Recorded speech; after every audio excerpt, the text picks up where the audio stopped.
shalom. Welcome to Golgotha, guys. Here we are right now. Golgotha, where Jesus crucified.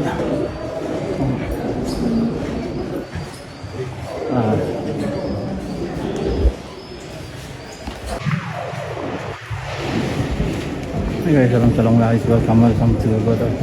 So here's our situation right now here in Jerusalem, guys. Look, this is the place where Jesus laid, was prepare for burial.